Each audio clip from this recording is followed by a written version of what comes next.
bonjour à toutes et à tous et bienvenue donc à la présentation de la deuxième biennale Art Nomade, Décoloniser les corps, avec Pascal Lièvre, donc comme commissaire invité, Pascal Lièvre, auquel je vais passer la parole après une courte présentation donc du contexte de cette biennale. Alors, quelques mots justement sur le concept et la forme de cette biennale d'art contemporain, donc itinérante, dont je suis l'auteur, et qui est donc portée par Art Nomade, un centre d'art d'intervention sans mur qui est basé à Arnac-la-Poste, donc en Nouvelle-Aquitaine. Alors, c'est une biennale sous forme d'une performance artistique qui dure à chaque fois le temps de son déplacement. En 2018, elle se déroule du 12 au 19 octobre entre Arnac-la-Poste et Berlin, et elle fera halte à Bourges, Paris, Calais et Bruxelles. Alors, c'est une biennale qu'il faut comprendre, c'est en deux temps. Donc, le premier temps, c'est l'action, et le deuxième temps, en fait, il est consacré donc au traitement de cette trace, à cette mémoire, de cette expérience en partage, et donc et à sa diffusion sous différentes formes. Donc sur le territoire qui l'a vu naître et sur lequel donc Art Nomade, ce centre d'art, s'est construit. Alors le principe de cette biennale, c'est confier à chaque nouvelle édition donc la thématique de la biennale à un ou une commissaire d'exposition qui va donc choisir à son tour des œuvres qui seront présentées soit à l'intérieur, soit à l'extérieur d'un véhicule entièrement fait sur mesure. Et donc, c'est le véhicule Art Nomade, qui est né donc en 2005. Alors, la Biennale Art Nomade, elle a un volet pédagogique très important, capital même. Et donc, la scénographie d'exposition a été même confiée à des étudiants de l'ENSA Limoges, l'école d'art de Limoges, avec laquelle Art Nomade est partenaire. Et donc, il y aura une caravane qui va donc itinérer avec ces étudiants-là, accompagnés de leurs professeurs, Arnaud Borde, entre autres, et donc ils vont aussi réfléchir donc à cette question de transmission, de trace et aussi d'engagement. Parce que la Biennale Art Nomade, c'est une performance engagée avec des équipes engagées, avec des partenaires engagés et aussi avec des structures d'accueil engagées qui nous donnent la possibilité de se greffer sur leur espace et de déployer aussi des actions, puisqu'il y a une exposition, mais il y a aussi des ateliers en partage. Il y a aussi 2 résidences d'auteurs à bord du véhicule Art Nomade, avec Aurore Claverie, avec Élise Girardot, l'une qui va réaliser un film documentaire et des photos, et la deuxième qui va être chargée donc d'écrire tout au long de la biennale et de diffuser. Car c'est bien ça, Art Nomade, c'est la question de la transmission. Et donc, justement, vite fait, clac. Alors là, on voit en fait la genèse, vite fait, c'est en 2005, ça c'est la peau du véhicule Art Nomade, qui est une peau en peinture où on voit tout de suite la question du territoire qui diffuse, c'est la stratégie d'Art Nomade en fait, sur le reste du monde, on voit. Et donc, du coup, c'est à la fois l'empreinte du doigt, car c'est un art humaniste, et à la fois c'est les sillons des territoires sur lesquels on se déplace pour arriver d'une idée à une autre. Et là, donc, c'est la première peau en bleu, c'est du bleu de bâche qui a été recouvert pour les Journées du Parfait Petit Nomade, qui sont l'ancêtre de la Biennale Art Nomade, qui était une performance d'abord à l'échelle d'une commune, puis d'une communauté de communes, puis d'un département, puis d'une région. Et donc, il y a eu 10 éditions, là, tout en bleu, en 2010, et c'est donc l'ancêtre de la Biennale Art Nomade. Et hop, là, on passe à la peau de la première Biennale Art Nomade en 2015, sur la question du sublime, avec comme commissaire invité donc Paul Ardenne. Et là, c'était donc des auréoles en couverture de survie qui avaient été collées donc par tout un chacun pour justement nous emmener jusqu'aux ors de Venise. Voilà la genèse d'Art Nomade. Et j'arrive donc à décoloniser les corps, une thématique très forte, engagée et actuelle. Et donc, on avait, si vous voulez, on était parti. Donc l'extérieur, ça c'est vraiment très paradoxal, la Biennale Art Nomade et Art Nomade. C'est-à-dire que c'est à la fois une expérience collective, mais c'est aussi une expérience individuelle. Donc moi, je m'étais chargée de l'extérieur du véhicule. Donc j'étais partie du véhicule Art Nomade qui n'était pas encore peint. Et je l'avais donc mis dans un logiciel de traitement d'image. J'avais superposé l'image de Arnac-la-Poste, donc le siège social d'Art Nomade, et ça avait donné un bug. Et ce bug, donc, on l'a élevé au rang de quelque chose d'intéressant. Alors il y a tout un mouvement, le glitch art qui existe. Et voilà donc les nouveaux territoires. Donc ça peut être donc ça a été recouvert là le véhicule Art Nomade avec la thématique qu'on voit dessus là. Donc le contenu revient sur le contenant. Voilà. Alors là, hop là. Et donc en fait, l'histoire, nous ce qui nous a touché dans cette thématique là, c'est que la Biennale Art Nomade c'est comme un corps collectif composé de plusieurs parties, de plusieurs organes qui sont différents les uns des autres et qui sont obligés de faire des concessions, des transitions pour fonctionner ensemble, pour avancer tous dans la même direction à un moment donné. Et après, c'est donc, si vous voulez, se nourrir des différences les uns les autres. Et c'est vrai que la question de la couleur, par exemple, on n'a aucun a priori ni sur les territoires qu'on traverse, ni sur les publics, les participants qu'on rencontre. On essaye, bien sûr,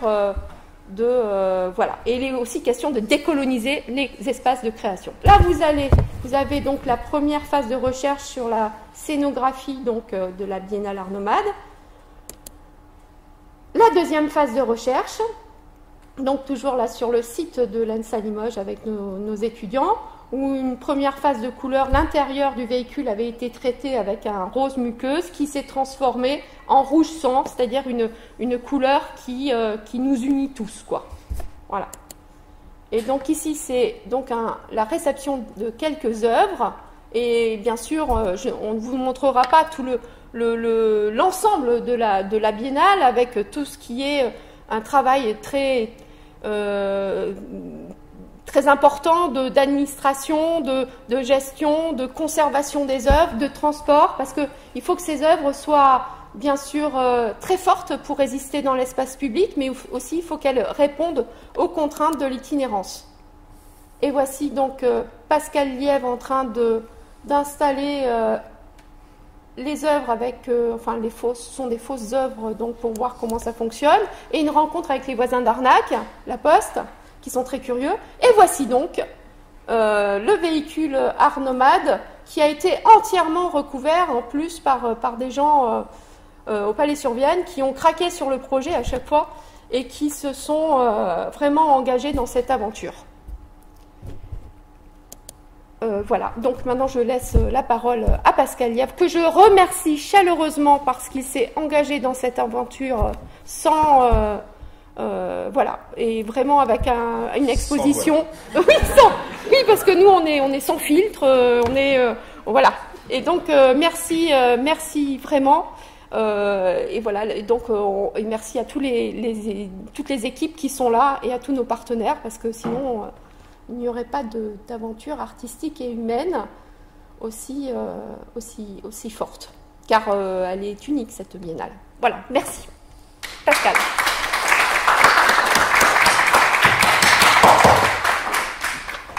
Bonsoir, je suis donc le commissaire invité de cette nouvelle biennale Art Nomade, et ce sera une biennale féministe et politique. En effet, Décoloniser les corps propose d'explorer les stratégies des artistes qui déconstruisent les normes oppressives de genre, de sexe et de racisation dans leurs œuvres. Celles-ci peuvent être perçues comme des œuvres militantes qui créent de nouvelles alliances formelles, conceptuelles et politiques avec les corps qui les perçoivent. Pour ceux et celles qui ne seraient pas habitués avec ces termes, on entend par sexe le sexe biologique, résultat d'une construction organique, le genre comme une construction culturelle et la racisation comme un processus par lequel une personne est, en raison de certaines de ses caractéristiques, assimilée à une race humaine, bien que les races n'existent pas. Donc c'est important de préciser exactement ce qu'on entend par sexe, genre et racisation. Nos corps sont colonisés par des savoirs qui conditionnent des perceptions très étroites du réel et vivent souvent comme des oppressions certaines normes qui ne correspondent pas à ce qu'ils sont vraiment. C'est tout pour la théorie, car j'ai décidé que l'ensemble de la conférence se porterait uniquement sur les œuvres des artistes. Et donc je vais avoir besoin de vous pour actionner les différentes images, car je n'ai pas très à l'aise avec ce genre de matériel. Mais je vais continuer à parler. Donc nous présentons plus d'une vingtaine d'artistes d'âge, de sexe, de genre et d'origine différents. Nous allons commencer par l'ordre alphabétique et nous allons commencer d'abord avec une des artistes que nous présentons qui s'appelle Giulia Andreani, qui est une artiste née dans les années 80, qui vit et travaille à Paris, dont nous montrons deux œuvres. Donc la première, celle que vous avez derrière vous, une aquarelle sur papier qui porte le nom de Nwamni Omma, qui veut dire belle femme en Igbo, une des langues parlées au Nigeria. On va y revenir, on laisse l'image. Et Kahlo, une peinture acrylique sur toile qui représente l'artiste Frida Kahlo jeune, d'après une image d'archive. Comme toujours dans son travail, Giulia Andreani interroge le statut de l'iconographie officielle et reprend à son compte des images de la propagande politique ou des photographies attestant du cours de l'histoire qu'elle remet en scène, réinterprète et réactualise. Donc cette aquarelle présentée ici est un hommage à la féministe nigériane Chimamanda Ngozi Adichie. Alors je ne sais pas si vous connaissez Chimamanda Ngozi Adichie. C'est une féministe donc nigériane qui a aujourd'hui beaucoup de succès à l'international, qui vit aux États-Unis et qui porte une parole qui est très écoutée mondialement et qui revendique en tant que femme nigériane son héritage Igbo. Alors l'Igbo, c'est une langue parlée par 30 millions de personnes au Nigeria. Et Chimamanda se revendique d'un féminisme non pas occidental, mais d'un féminisme nigérian, Igbo et africain. Et je vous donne juste 2-3 phrases qu'elle dit à ce propos. Pour moi, le féminisme n'a pas de lieu d'origine. Partout dans le monde, il y a des femmes et des hommes féministes. Ma grand-mère était clairement une féministe. Elle s'est enfuie du foyer conjugal et a épousé l'homme de son choix. Les gens pensent que le mot féminisme est lié à la culture occidentale. Je ne suis pas du tout de cet avis. Et en effet, elle parle beaucoup donc de cette période de la colonisation où, quand le Nigeria a été colonisé, il y a un modèle de genre qui s'est absolument appliqué à l'ensemble de la population, alors qu'avant la colonisation, le rôle des femmes et des hommes dans la société Igbo était absolument pas du tout celui qui va être imposé après. Les femmes avaient du pouvoir, elles étaient dans la représentation politique, elles avaient des pouvoirs qui étaient égalitaires aux hommes dans la société.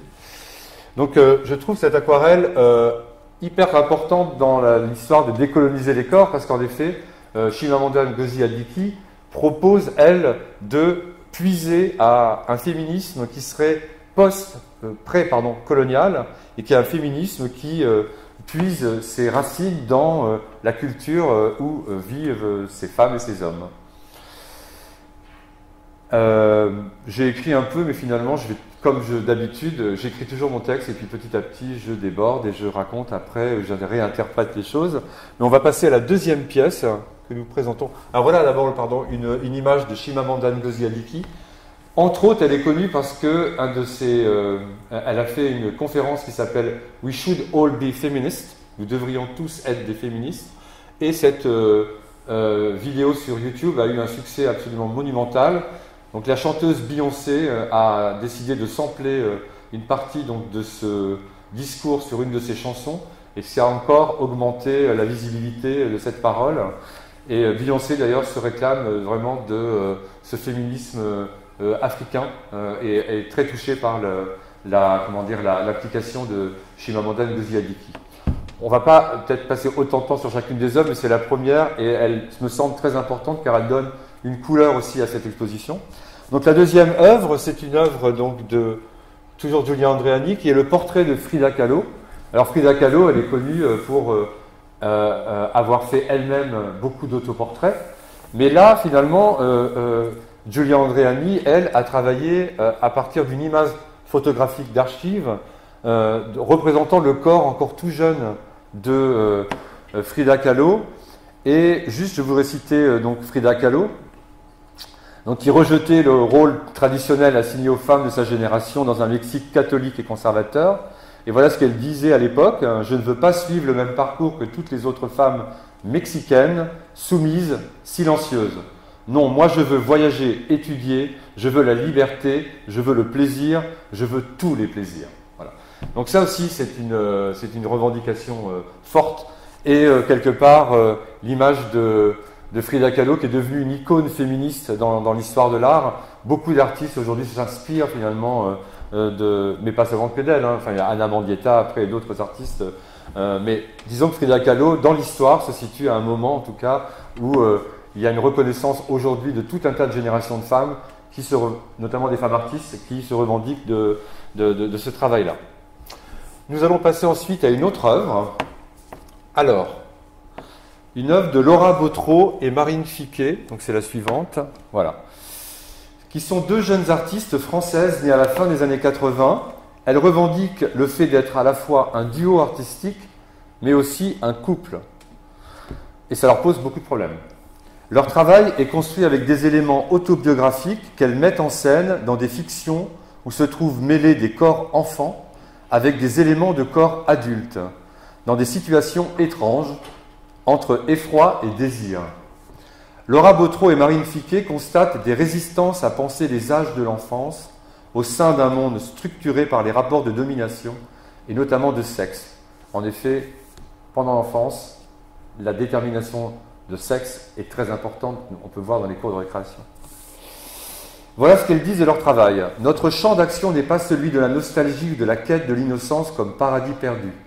L'enfance est, pour nous, un espace qu'il nous plaît d'ébranler, de subvertir et de réinventer. Nous détournons les éléments de l'enfance et du jeu pour leur apporter des charges sexuelles et affectives. Donc, dans ce dessin qui est assez humoristique, on va le dire ainsi, qu'elles ont appelé le meilleur endroit, le véritable endroit. Évidemment, pour elles, le véritable endroit, c'est le sexe. Et ce dessin a été spécialement réalisé pour l'exposition, car d'habitude, elles font des séries de dessins. Et quand j'aurais posé la question de savoir si elles voulaient participer à l'exposition, elles m'ont dit oui, mais on ne peut pas te donner moins de 8 dessins. Et je me suis dit que ça allait poser un problème par rapport au camion, si on mettait 8 dessins de ces deux artistes. Et donc, elles en ont réalisé un spécialement qui, pour elles, est la réponse au mot « décoloniser les corps ». Alors, ensuite, c'était un petit bout d'une vidéo. Donc, on va voir si ça fonctionne. Pendant que vous cherchez, j'introduis le nom, l'artiste suivante. Donc, l'artiste suivante, c'est Alida Bougriette, qui est une artiste née au début des années 80 en France, mais d'origine algérienne. Voilà, vous allez voir quelques images pendant que je parle. La figure féminine occupe une place de choix dans son travail, et elle s'est fait connaître dès 2004, où on la voit, où une vidéo que je n'ai pas pu avoir, mais une vidéo qui est assez forte, alors qu'elle est encore toute jeune artiste. Elle se filme avec une burqa, elle est entièrement habillée d'une burqa. Elle se met à la gare Montparnasse, au métro Montparnasse. Vous savez, il y a un très très long, comment ça s'appelle tapis roulant, voilà, merci. Et donc, elle est en burqa, et elle a une caméra, et elle filme la tête des gens qui regardent évidemment cette femme qui ne bouge pas sur ce tapis roulant. Et voilà. Donc, nous montrons une autre pièce d'elle, une vidéo qui s'appelle Pandore. Donc, vous voyez des extraits. C'est une vidéo qui a été tournée en 2014, qu'elle a réalisée lors d'une résidence au Macval, à Vitry-sur-Seine, où elle a travaillé avec des jeunes enfants du quartier autour du musée. Ici, il s'agit de mettre en scène des corps enfants dans des décors élaborés, précieux, que l'artiste construit elle-même avant d'inviter les enfants à réaliser des gestes simples, de jouer avec des ballons ou encore de feindre de se battre. Elle les filme au ralenti pour mieux scruter comment les corps se norment dans ces espaces inhabituels pour eux. Dans une des scènes, on voit sur un ordinateur des images de guerre provenant du Moyen-Orient et des enfants jouer sans s'en soucier, car il y a toujours la construction d'espaces entre deux chez Alida Bougriette, des espaces d'observation, des espaces de double appartenance qui renversent sans cesse la position d'observeur et d'observé, comme dans cette première pièce qu'elle avait créée en 2004. Nous allons passer ensuite à un artiste qui s'appelle Eddy Dubien, dont nous présentons 3 pièces. Donc c'est l'artiste dont nous présentons le plus d'œuvres. Donc Eddy Dubien, juste en 2 mots, c'est un artiste né dans les années 60 en France. Donc nous présentons tout d'abord une Blanche-Neige au visage noir, grimé de noir, avec une barbe. Donc c'est une appropriation transgenre du conte des frères Grimm. Eddy Dubien dessine les figures de son enfance, les héros de son enfance et les héroïnes de son enfance. Mais lui, en tant que petit garçon transgenre, il n'a pas pu s'identifier à Blanche-Neige, à Pinocchio et à tous ces arts, car ils étaetc. Dans une binarité de genre dans laquelle il ne pouvait pas se reconnaître. Et il a rêvé depuis tout petit à ce que Blanche-Neige ait de la barbe, à ce que Pinocchio ait des seins, etc., etc. À transformer finalement toute l'iconographie enfantine dont il a manqué de références pour pouvoir évidemment lui s'identifier et se projeter en tant qu'enfant. Et donc il a commencé comme ça à écrire, à faire plein de dessins où on a tout un tas, avec plein de fantaisie. Bon, il y a beaucoup de figures féminines avec des poils, parce qu'il est un peu obsédé par les poils. Comme souvent ça arrive chez les hommes transgenres, le moment où les poils apparaissent sont un moment toujours très important. Donc dans ses dessins, il y a énormément de personnages qui ont des poils. Donc deuxième dessin, vous allez voir des poils mais un peu différents. L'autre dessin donc, qui s'appelle Transition à la campagne. Donc c'est le portrait d'un jeune homme qui a une barbe végétale, tout simplement.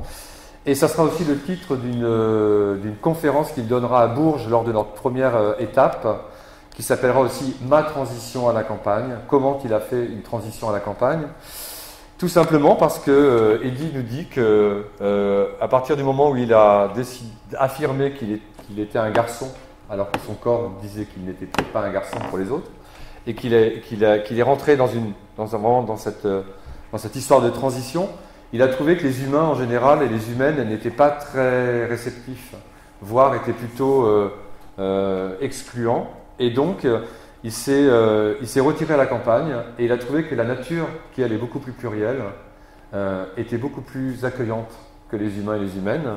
Et donc finalement, il a commencé à créer des alliances avec les animaux, avec des végétaux, et a commencé à transformer son travail et à imaginer son corps faisant des alliances comme ça un peu particulières, où finalement, comme on pourrait dire aujourd'hui le mot trans-espèce, c'est quelqu'un qui imagine que nous sortions, nous les humains, de cette idéologie folle qui nous séparerait des animaux et des végétaux. Nous sommes tous et toutes des formes, des expressions du vivant. Et pour Eddy Dubien en tout cas, il est temps de faire alliance avec le monde végétal ou le monde animal. Et voilà. Et une troisième pièce, voilà. Et une troisième pièce qui est une petite peinture, un dessin. Alors, là, je trouve que l'image est un peu, logiquement c'est un peu, je sais pas pourquoi, mais enfin bon, c'est pas grave. C'est donc simplement une petite peinture de son visage sur le crâne d'un chevreuil qui est venu mourir dans son jardin. Donc il a un jour trouvé ce crâne. Et il a aussi trouvé les bois, et donc il a décidé de se projeter dans ces alliances animales et végétales, de projeter son visage sur le crâne d'un chevreuil. Voilà pour Eddy Dubien. Alors nous allons passer maintenant à une artiste historique, donc, qui est née dans les années 30, qui s'appelle Esther Ferrer. Alors Esther Ferrer est une artiste performeuse qui, dans les années 60-70, a commencé à mettre son corps dans des situations notamment de nudité, dans une Espagne qui à l'époque était franquiste, donc un régime autoritaire, où bien entendu il était hors de question de mettre son corps à nu, d'autant plus quand on était une femme. Donc là on présente 2 images qui sont extraites d'un ensemble d'archives documentant une performance qui s'appelle Les Choses. Et dans cette performance, créée en 88, Esther Ferrer commence son action assise sur une chaise, dos à l'audience avec plein d'objets, et elle se met simplement les objets sur la tête. Voilà, comme dans ce geste-là. La femme objet, la femme socle, la femme qui, de toute façon, dans l'histoire de l'art, n'est jamais représentée, ou quand elle est représentée souvent nue, eh bien c'est souvent par des hommes. Et donc l'action d'après, elle est sur une chaise à côté, nue, et elle fait le même geste. Voilà. Donc ça, c'est la performance. Donc elle a décidé de nous offrir un retirage de ces deux images qui n'ont pas été montrées depuis les années 90, donc on est super fiers. Et donc voilà, donc il y a vraiment chez Esther Ferrer la volonté de se réapproprier, que ce soit les femmes qui se réapproprient aussi les corps des femmes et la représentation du corps de la femme. Donc c'est historique, hein, c'est une artiste historique, mais pour moi c'était très important qu'elle soit dans cette biennale, car moi elle m'a inspiré toute ma vie. Voilà, c'est l'artiste peut-être qui m'a le plus inspiré dans ma vie. Donc j'ai la chance de la connaître, donc c'est encore plus incroyable. Et donc je trouvais qu'il fallait qu'elle soit là. Et à ma grande surprise, je lui ai dit, mais bon c'est super, est-ce que tu aurais autre chose que tu aurais envie de montrer, etc. Et là elle m'apprend, je ne savais pas du tout, elle m'apprend qu'elle fait des petits jouets depuis les années 90. Et on peut montrer l'image suivante. Donc des jouets, c'est-à-dire qu'elle va dans des petites boutiques genre où on vend des jouets pour les enfants et elle achète que des petits trucs pour les garçons et elle décide de remplacer les armes par des sexes. Alors cette histoire lui vient tout simplement d'un événement un peu plus tragique entre guillemets, c'est-à-dire que tout début de ses premiers festivals de performance où elle était donc dans des villages, dans l'Espagne franquiste où c'était interdit, donc on jouait toujours un peu avec la police finalement. Un jour, le village, la place a entièrement été encerclée par des gardes républicains qui se sont mis tous, je vais le faire, dans cette position, avec leurs armes bien là, et qui les ont menacés, et elle s'est dite, moi un jour, ou elle s'est dit, je sais pas, mais bon, moi j'ai toujours un problème avec la féminisation, j'ai féministe dans tous les mots, elle s'est dit, donc on va le dire comme ça, elle s'est dit, un jour je ferai une œuvre où je remplacerai toutes ces armes par des... Et donc elle a eu une rétrospective au Guggenheim à Bilbao cette année, et donc elle a présenté l'ensemble de ses jouets, donc honnêtement l'ensemble des jouets c'est assez rigolo, donc nous on en a qu'un hein, bien sûr, mais déjà un c'est bien, mais voilà, l'ensemble de tous ces jouets deviennent des jouets complètement stupides avec des petites bites partout, enfin voilà, c'est complètement rigolo. Et elle me dit que c'est une pratique qu'elle fait, voilà, qu'elle a de temps en temps quand elle est dans un moment récréatif, et donc elle appelle ça détournement de la pornographie au service de l'art, et elle définit ses œuvres comme des jouets éducatifs. Voilà.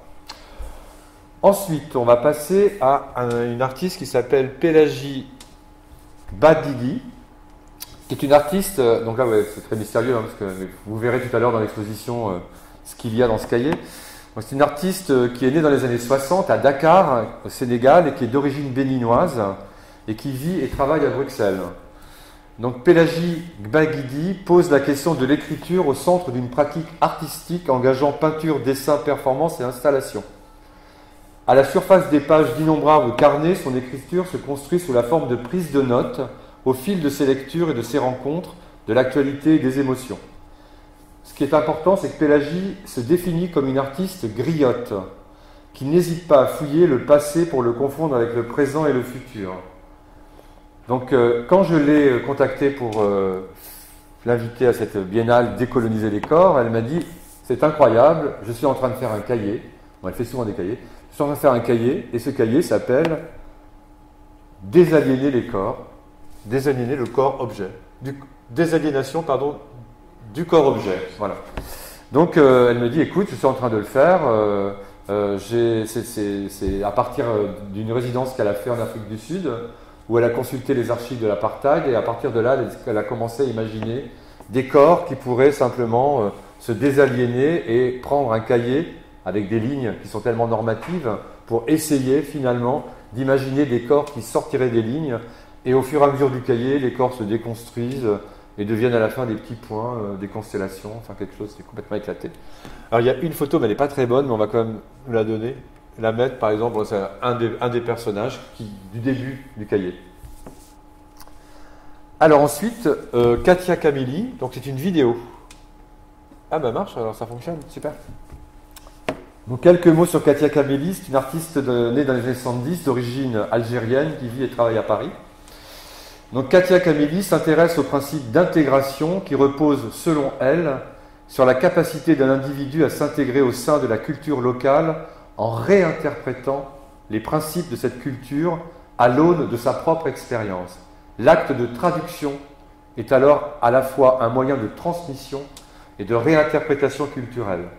Donc on montre cette vidéo qu'elle a réalisée en 2011 au moment du printemps arabe où en effet dans tout un tas de pays du Moyen-Orient il y a eu des révolutions et elle est allée simplement filmer les femmes à Alger et leur a demandé donc de faire cette révolution silencieuse car je ne sais pas si vous vous souvenez, peut-être pas pour les plus jeunes, mais la révolution, le printemps arabe était un printemps arabe où les femmes n'étaient pas si montrées de manière si visible. Voilà.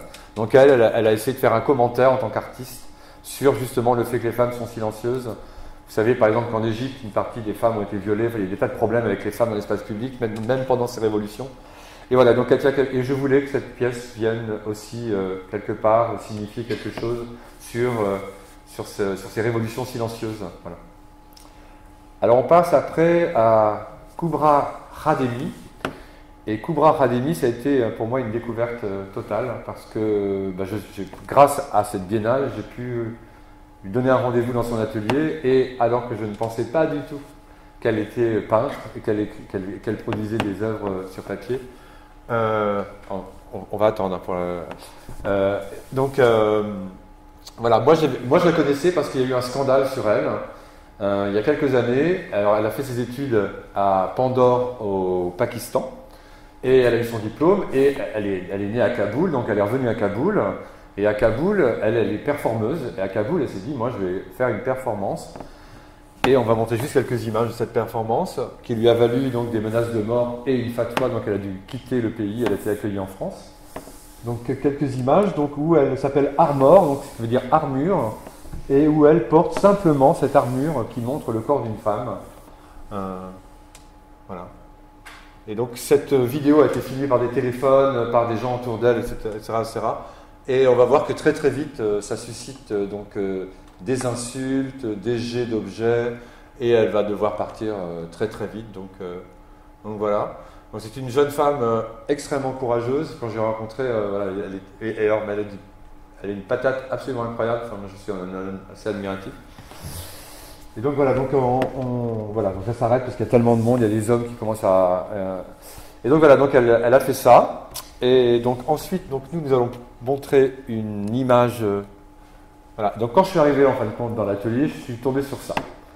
Et je lui ai dit, qu'est-ce que c'est que cette œuvre? Elle m'a dit, c'est une peinture qui s'appelle Les mauvaises filles, parce que dans les espaces publics, les femmes n'ont aucune possibilité en effet de pouvoir se montrer même un morceau de leur corps, mais dans les espaces privés, on y va assez fort. Donc elle a imaginé tout un tas d'expressions de genre qui peuvent arriver donc avec des femmes dans une maison.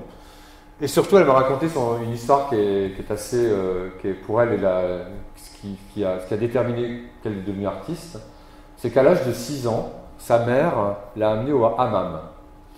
Et donc cette petite fille a vu donc des corps de femmes nues, et notamment des sexes de femmes adultes. Et elle m'a dit que ça a été un véritable choc, elle n'avait jamais imaginé ça. Bon, ce qui doit arriver à beaucoup de petites filles de 6 ans, j'imagine, d'être face au corps de... Et donc, quand elle est rentrée chez elle, elle s'est mise à dessiner ces sexes de femmes adultes. Et évidemment, ça a posé beaucoup de problèmes. Donc sa mère, à un moment donné où elle dessinait, elle a failli se faire prendre. Donc elle a caché, d'où le tapis, qui est très important pour elle, elle a caché ses dessins sur le tapis et elle les a un peu oubliés. Et quelques temps plus tard, sa mère a retrouvé les dessins. Donc elle s'est fait battre à mort, puis après par le père et toute la famille. Bon, ça a été... Et elle s'est dit... Je vais dessiner des sexes de femmes toute ma vie. Et donc voilà, et donc c'est une sorte de détermination, un moment très important pour elle, où, voilà, et moi j'adore toutes ces expressions de genre, toutes ces expressions... voilà. Et troisième chose, parce que nous avons invité Kubra Khademi à faire une performance qui se fera à Paris, dans un quartier qui s'appelle Strasbourg-Saint-Denis, pour ceux qui connaissent, c'est vraiment au cœur de Paris, c'est un quartier dans une rue où il y a tout un tas de coiffeurs africains.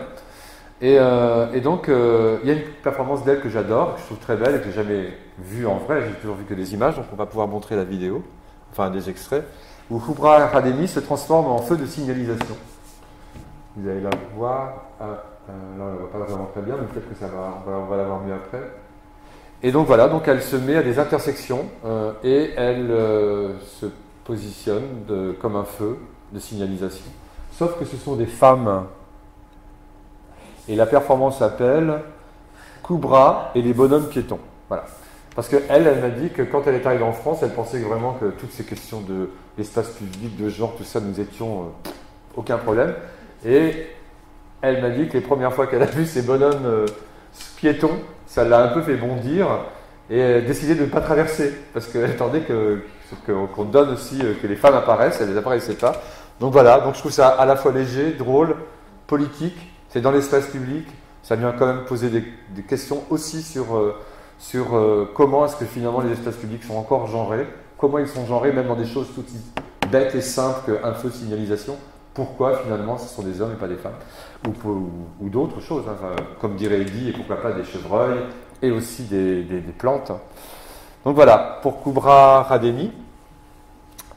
On va aussi montrer une vidéo, c'est la suivante, un petit extrait. Donc c'est un artiste qui s'appelle Mehdi Georges Lalou, qui est un artiste qui vit à Bruxelles, qui travaille à la fois à Bruxelles et à Casablanca, qui est d'origine marocaine. Et donc on montre une vidéo qui s'appelle Déshabillez-moi, 2010, où on voit donc l'artiste se voiler, se dévoiler. Et souvent on pense, enfin souvent il y a des hommes qui sont derrière le voile, mais là cette fois-ci c'est l'homme qui est voilé, et donc il y a vraiment tout un jeu par rapport à ça. Et donc voilà, c'est juste assez léger, drôle, et aussi finalement de renverser le rôle d'appropriation et de faire que le voile finalement peut être aussi porté par des hommes, en tout cas qui essayent de le faire. Donc voilà, la vidéo, elle est en entier, en boucle dans le camion. Ensuite, on passe à Roberta Marrero. Alors, Roberta Marrero, qui est une artiste espagnole, qui est née dans les années 70, qui vit et travaille à Madrid, qui est une femme transgenre, qui travaille vraiment sur les questions de déconstruire, comme elle dit, je déconstruis la culture dominante, hégémonie masculine, occidentale, hétéronormée, élitiste, autoritaire, excluante, normative. Voilà, c'est son propos et c'est tout le travail qu'elle fait. Donc là, on a choisi une œuvre qui s'appelle Anatomy of Desire No. 2 et qui est une œuvre que je trouve assez puissante puisqu'on a d'un côté un écorché et de l'autre côté un personnage dessiné par un artiste qui s'appelle Tom of Finland. Et Tom of Finland, pour ceux qui ne connaissent pas, c'est un artiste qui, dans les années 40-50, a on va dire dessiner ses fantasmes sexuels, homosexuels, et qui étaient essentiellement des fantasmes cuir, avec des casquettes, ce qu'on appelle des chaps, tout un tas de trucs comme ça. Et finalement, Tom of Finland reproduit des modèles virilistes extrêmement autoritaires dans une communauté gay. Voilà, il y a un film que j'ai vu il n'y a pas très longtemps qui raconte sa vie, où on le voit à la fin de sa vie, un vieux monsieur, et il a des milliers de personnes qui sont exactement comme les dessins qu'il a dessinés à l'époque où il n'avait pas imaginé que de ces dessins pourrait naître une communauté, voilà, par exemple. Donc voilà, donc je trouve ça intéressant et ça montre aussi toujours cette question de la masculinité, du pouvoir et du désir et comment ça circule. Voilà, et Roberta Marrero s'attaque à toutes ces icônes, toutes ces figures-là, donc là on en montre bien sûr plein. Mais en général, elles montent par centaines. Donc on a des centaines. Moi, j'en ai acheté un qui est. On voit Picasso qui a sa toile et sur la toile est écrit My Pussy, My Power. Donc ma chatte, mon pouvoir. Pour Picasso, voilà, c'est assez rigolo. Donc voilà, donc elle travaille différents. Voilà, ces questions-là. Alors Myriam Meshita, c'est une œuvre qui logiquement est censée nous porter bonheur pour cette biennale. Car c'est une œuvre talisman, c'est une œuvre magique. En tout cas, elle la présente comme ça. Et alors, ah bah oui, on l'a pas, c'est la suivante, excusez-moi. Alors, cette petite histoire, l'œuvre s'appelle The Witch of Love, donc la sorcière de l'amour. Et elle m'a raconté donc, que sa grand-mère était chamane en Algérie. Et elle m'a expliqué qu'il y avait des sorcières qui jetaient des sorts, négatifs, donc des sorts, et des sorcières qui les réparaient. Et sa grand-mère était une sorcière qui réparait les sorts. Voilà. Donc, et que sa grand-mère avait ses tatouages sur le visage. Et donc elle a simplement repris le visage qu'elle a trouvé sur Internet d'une jeune fille d'aujourd'hui, sur lequel elle réapplique ces tatouages qui symbolisent cette tradition chamanique. Et voilà, et elle nous dit, je vous donne cette pièce car cette pièce va vous porter bonheur, et c'est une pièce magique. Et elle pense, elle, qu'il y a une tradition aussi, dans la matérialité des corps, il y a aussi une tradition chamane qui est à prendre en considération. Voilà pour Myriam Nechita. Une autre Myriam, la pièce suivante, Myriam Hindou, qui est une artiste qui est née à Libreville au Gabon dans les années 60. Donc d'elle, on présente deux œuvres, donc cette œuvre-là, qui s'appelle Déchoucage, que moi j'ai vue pour la première fois dans une exposition au musée du Quai Branly, toi tu l'as vu aussi, et, qui s'appelait Les Maîtres du Désordre, qui était une exposition qui montrait les artistes qui travaillent sur des questions chamanes. Et elle, c'est une artiste chamane, donc elle travaille vraiment sur des rituels chamanes. Et je vais vous raconter l'histoire de cette photo qui m'a bouleversé. D'abord, c'est intéressant parce que c'est la photographie d'un homme qui exprime la peur. Alors, dans les modèles hégémoniques de masculin ou de masculinité, la peur n'est pas la première qualité qu'on laisse exprimer aux hommes. Alors voilà l'histoire. L'histoire, elle fait en 2004. Elle est à Haïti dans une résidence et il arrive comment il s'appelle déjà? Je me trompe toujours. Aristide, je crois. Le président Aristide, voilà, c'est ça, est destitué, donc c'est un moment chaotique, le pays est à feu et à sang, il y a vraiment de la révolte dans les rues, et elle est un peu perdue, elle se demande qu'est-ce qu'elle peut faire en tant qu'artiste dans ce truc-là, elle se trouve démunie, et donc elle, dans ces rues, elle tombe sur un groupe d'hommes dont les boutiques sont massacrées, pas massacrées, sont abîmées, sont bousillées, par d'autres hommes, et plutôt que se défendre avec des bâtons ou avec des armes, leur propriété, ils crient des poèmes. Et elle trouve ça incroyable. Elle trouve incroyable que la réaction de ces hommes face à un tel geste de violence, c'est de crier des poèmes en haïtien, créole haïtien. Et elle est très intriguée par ces hommes, elle va les suivre, elle va essayer de travailler avec eux, et elle leur propose de faire une expérience qui va produire des œuvres, et donc elle va leur demander, alors elle ne dit pas ce qu'il y a dans son rituel chaman, on ne sait pas, il faut travailler avec elle pour savoir, mais voilà, donc elle simplement, elle les plonge dans le noir pendant plusieurs heures, et il y a tout un travail avec elle sur comment exprimer la peur. Et à la fin donc, de ce moment avec eux, elle leur demande juste de se mettre devant un appareil photo, d'allumer la lumière et d'exprimer la peur. Donc c'est ce qui s'est passé. Donc voilà, donc les photos sont faites et quand elle les voit, elle les trouve pas terribles.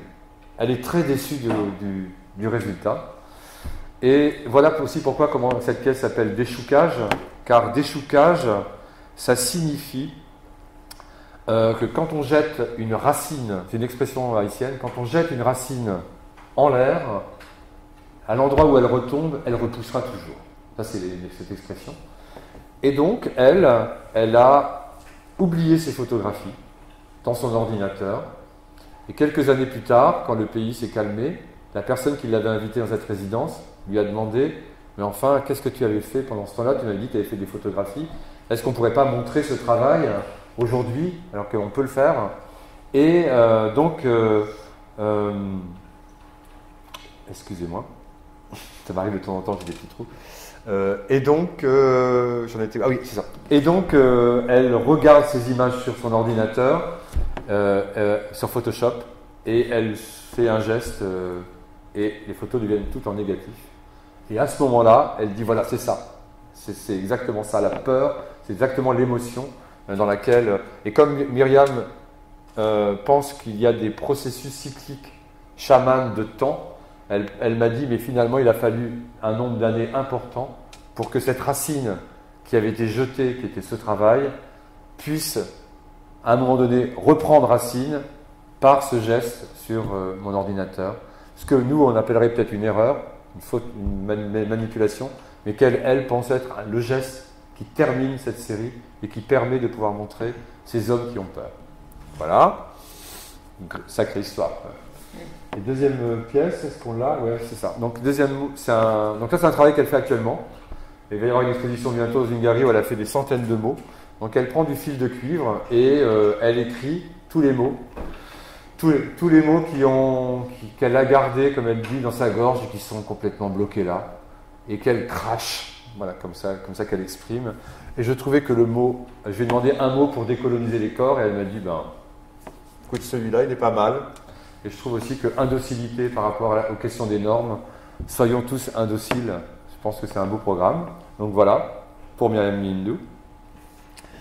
Ensuite, c'est un peu performatif comme présentation, mais je tenais vraiment à ce qu'on parle surtout des œuvres et des artistes. Moi, je suis artiste et je trouve que c'est tellement important de rester sur les œuvres ou d'essayer d'avoir, quand on va voir les artistes, qu'on leur demande des pièces, qui nous racontent les histoires, comment ils ont fait ça, d'où ça vient, ça sort jamais de comme ça. Voilà, il y a toujours des histoires, quoi. Et là aussi, Pauline Nguala, c'est aussi une histoire. Donc elle, c'est une artiste qui est surtout une activiste. Elle ne fait pas trop la différence entre artiste et activiste. Donc il y a un mot maintenant pour dire ça, c'est artiviste. Et moi, je pense que c'est une artiviste. Donc Pauline Nguala, elle ne veut pas dire qu'elle est une femme, donc elle est une lesbienne noire, elle revendique ça, qui a construit son identité de genre à travers des figures qui ne sont pas des figures blanches habituelles, mais des figures particulières, notamment des hommes transgenres. Elle a construit son identité, ses expressions de genre à partir des hommes transgenres. Et donc là, c'est le portrait de l'un d'entre eux qui s'appelle Octavia Saint-Laurent. Et Octavia Saint-Laurent est un danseur qu'on a pu voir dans un film qui s'appelle Paris is Burning, qui est un documentaire qui a été fait à la fin des années 80 sur la scène voguing à New York, à un moment précis où cette scène a été... les chefs de gang sont tous devenus des femmes transgenres. Et donc, vous voyez ce que c'est le voguing, c'est ce mouvement... Non, c'est un mouvement qui est apparu dans les années 60. Le mot voguing vient du mot vogue, c'est un détournement finalement de la communauté homosexuelle noire américaine dans les années 60, où plutôt que ces groupes se battent comme des gangs, dans des ballrooms, dans des espaces qu'on appelle des ballrooms, des groupes d'hommes habillés souvent en femmes prenaient des poses des magazines Vogue. Voilà. Et c'était ça la bataille, d'incarner au mieux les visages des stars blanches qui faisaient la une de l'actualité. Donc ça c'est une déviation. Mais simplement, donc voilà, donc Pauline, elle est activiste sur les scènes LGBTQIA+, c'est-à-dire qu'elle se sert finalement de ses toiles pour faire des t-shirts, et ensuite elle vend les t-shirts, car pour elle, la finalité de son travail, c'est que des gens portent des t-shirts de ces héroïnes qui ne sont pas, comme elle dit, blanches, hétéronormées, qui sont d'autres figures, d'autres héroïnes. Et pour elle, ça participe de la lutte et de ses engagements sur la scène queer, on va dire, en 2 mots. Donc voilà pour... Alors ensuite, on va passer à Françoise Petrovitch, qui est une artiste beaucoup plus importante que pour grande partie d'entre elles, dans le sens de la reconnaissance nationale. C'est une artiste qui travaille toujours sur la question du corps entre l'enfance, l'adolescence, mais avant l'âge adulte. Et donc, même si ce qu'on montre, peut-être... non, c'est peut-être une jeune fille.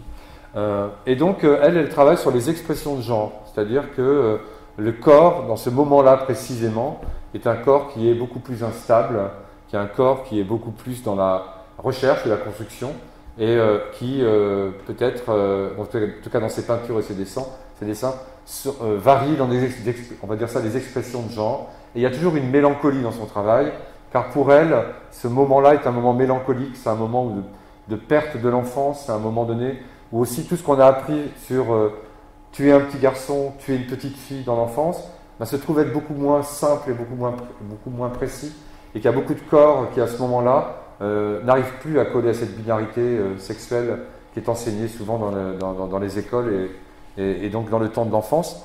Donc à l'époque, moi j'avais écrit une jolie phrase, je vais quand même vous la lire. Donc Françoise Petrovitch situe les corps dans un temps suspendu entre l'enfance et l'âge adulte, exprimant cette mélancolie du genre dont parle Judith Butler dans Trouble dans le genre, ce processus mélancolique pouvant apparaître quand les corps découvrent que le genre n'est pas une fixation identitaire, mais qu'il se performe. Voilà. c'est exactement le travail de Françoise Petrovitch. On a presque fini. On a ensuite Abel Técher, alors ça c'est les deux œuvres finalement de Françoise, qui sont assez violentes. Hein. Donc une femme quand je lui ai demandé de choisir des œuvres pour décoloniser les corps, elle m'a sorti cette femme qui se masque les yeux, et ces mêmes mains qui se retrouvent sur une femme à genoux, le visage voilà. Donc ça parle de la violence, voilà, d'une manière, à sa manière. Donc ensuite Abel Técher. Alors Abel Técher, c'est le plus jeune artiste de l'exposition, puisqu'il est né en 1992. Moi, ça me fait rêver, 92. Et donc, il fait un travail sur... je vais plutôt le lire. Là. Abel Técher pose dans ses peintures la question du genre, du travestissement et de la mise en scène de l'espace intime des objets du quotidien. Dans un contexte donné, dans des définitions liées à la culture et au corps, comment tenter de créer des identités plurielles? Et voilà ce qu'il dit.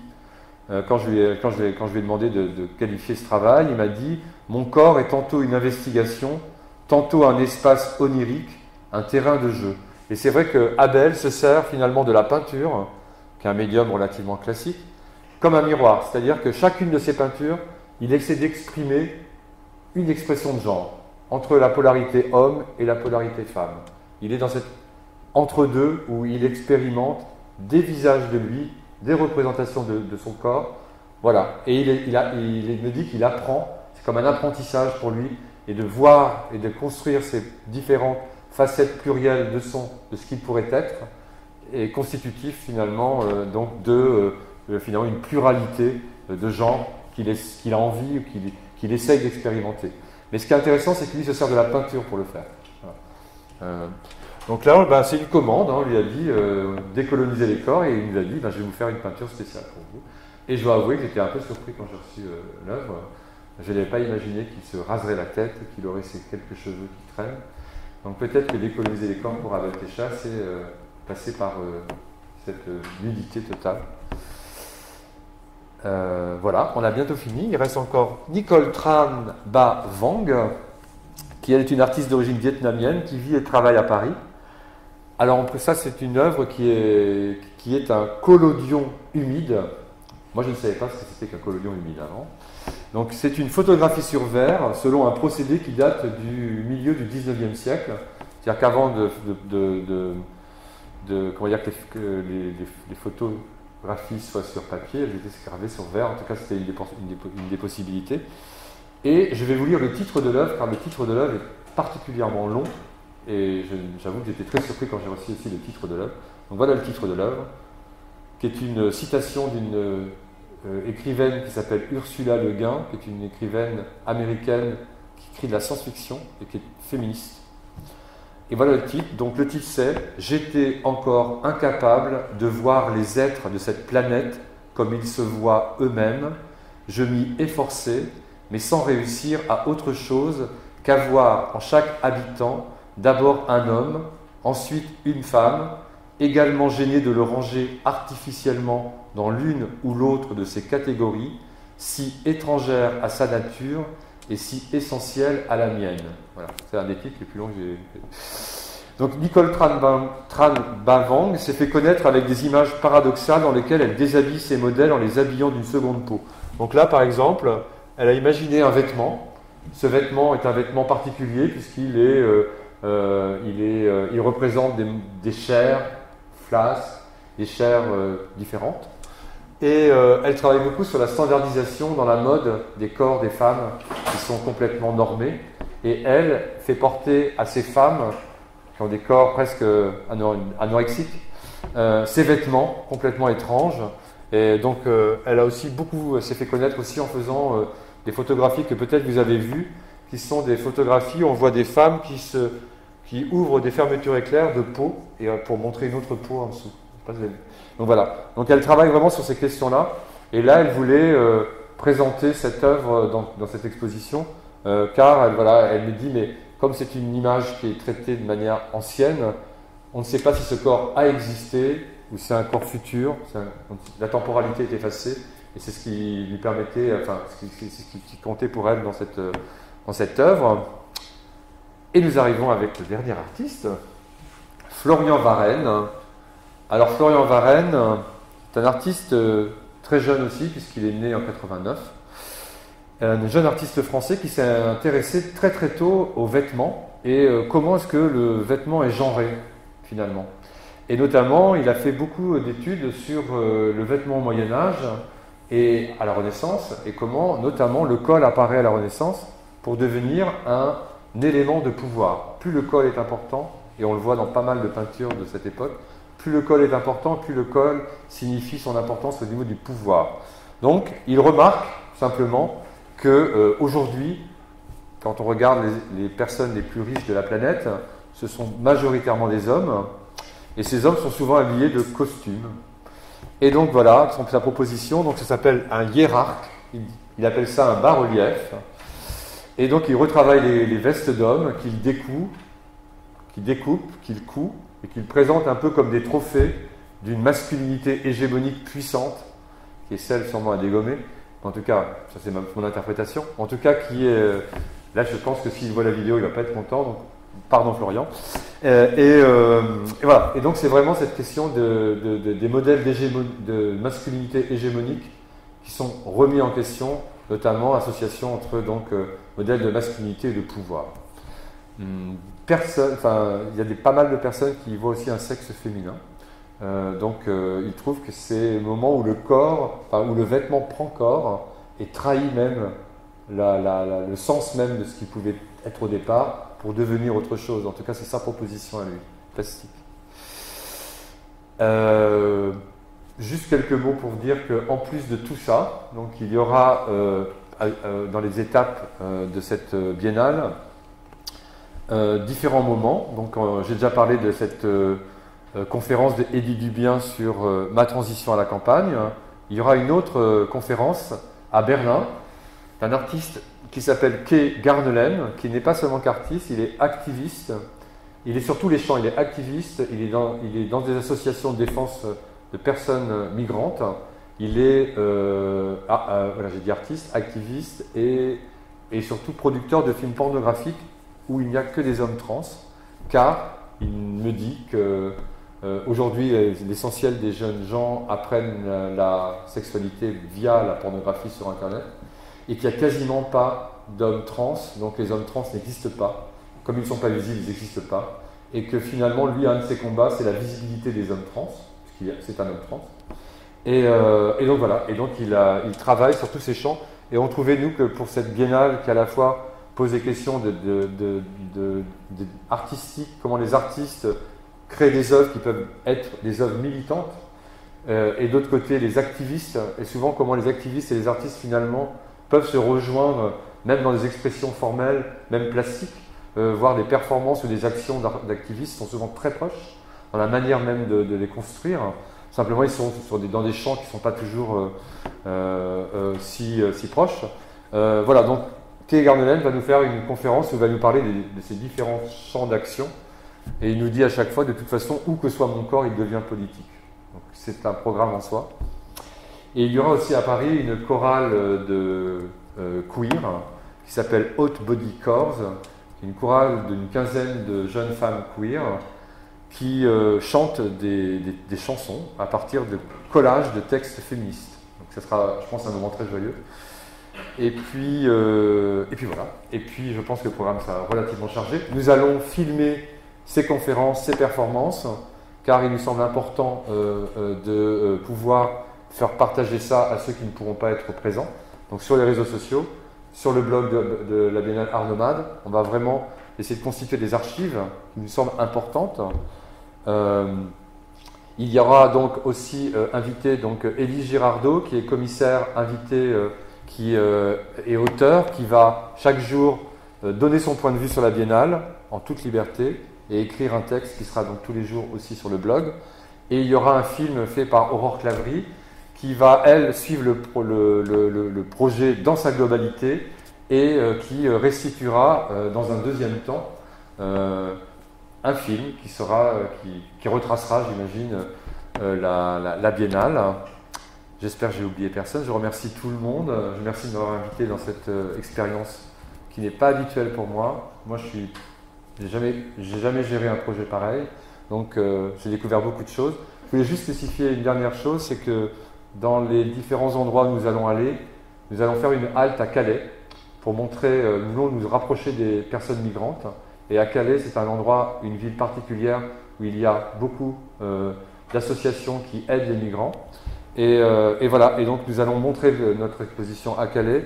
Et le soir, nous allons, sans dire le nom, nous allons nous approcher d'une association de bénévoles d'aide aux migrants pour être bénévoles nous-mêmes, nous l'espérons en tout cas, tel que ça a été établi, s'ils en ont besoin, voilà, simplement, mais peut-être sans caméra. Voilà, merci à toutes et à tous pour votre attention.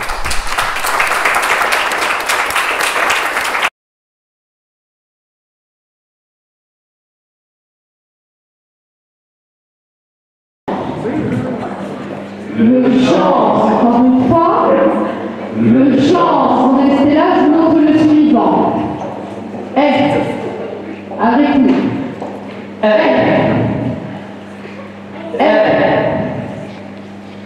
Encore une fois. Restez là, je vous montre le suivant. Un mode. Avec nous. Un mode.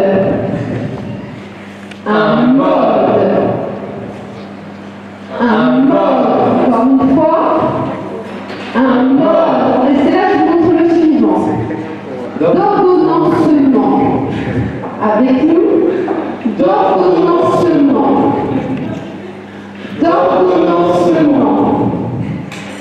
D'ordonnancement. Encore une fois. D'ordonnancement.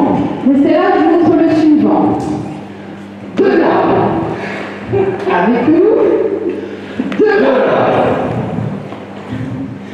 De là.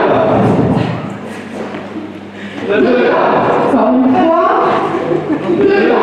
Je vous montre le suivant. Pratique. Avec une 4 fois. Pratique. Pratique. Pratique. Encore une fois. Pratique. Restez là, je vous montre le suivant. Social. Avec nous. Social. Social. Social. Encore une fois. Social. On va vous montrer la phrase une fois, on va la faire ensuite tous ensemble. Le genre est un mode d'ordonnancement de la pratique sociale. Avec nous, le genre est un mode d'ordonnancement de la pratique sociale. Le genre est un mode d'ordonnancement de la pratique sociale. Le genre est un mode d'ordonnancement de la pratique sociale. Alors, dernier, un peu plus sportif. Cette phrase d'un artiste, d'un activiste qui s'appelle Vincent Guillot. Et Vincent Guillot est une personne intersexe. Et une des revendications aujourd'hui des personnes intersexes, c'est d'arrêter de mutiler les enfants à la naissance. Car les enfants intersexes, c'est-à-dire qu'ils ne sont ni garçons ni filles, à la naissance, depuis les années 70, sont opérés. Parce que la science peut le faire. Et donc on demande aux parents, ou simplement des fois c'est uniquement les médecins qui le font, décider de faire fabriquer un petit garçon ou une petite fille selon le désir des parents ou le désir et donc, des scientifiques. Et donc Vincent Guillot se bat contre ce qu'il appelle mutilation. Et donc nous allons performer sous forme d'aérobie une de ces revendications. Donc nous allons vous montrer le premier mouvement. Il faut cesser 4 fois. Il faut cesser. Il faut cesser. Il faut cesser. une fois. Il faut cesser. C'est là. Deuxième mouvement. De mutiler. D'accord? De mutiler. De mutiler. De mutiler. Une dernière fois. De mutiler. Vous restez là, dans cette position. Troisième mouvement. Les enfants. Ok? On y va. Les enfants. Les enfants.